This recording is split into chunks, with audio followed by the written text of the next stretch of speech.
Border guard Bangladesh Sylhet battalion কর্তৃক সীমান্তবর্তী বিভিন্ন এলাকায় পরিচালিত অভিযানে আনুমানিক ১,২০,০০,০০০ টাকা মূল্যের চোরাচালানি মালামাল জব্দ করা হয়েছে।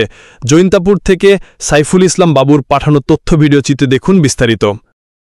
বৃহস্পতিবার ৪৮ বিজিবির এক প্রেস রিলিজে জানানো হয়, অভিযানের উল্লেখযোগ্য এলাকাগুলো হল সংগ্রাম, প্রতাপপুর, পান্থুমাই, বিছনাকান্দি, তামাবিল এবং দমদমিয়া বিওপি।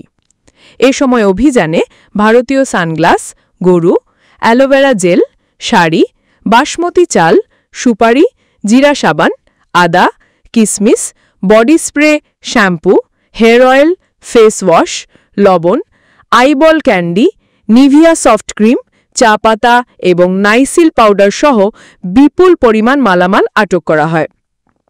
এ বিষয়ে ৪৮ বিজিবি অধিনায়ক লেফটেন্যান্ট কর্নেল মোহাম্মদ নাজমুল হক জানান, আটককৃত মালামালের বিরুদ্ধে নিয়মিত প্রক্রিয়ায় আইনানুগ ব্যবস্থা গ্রহণ করা হবে।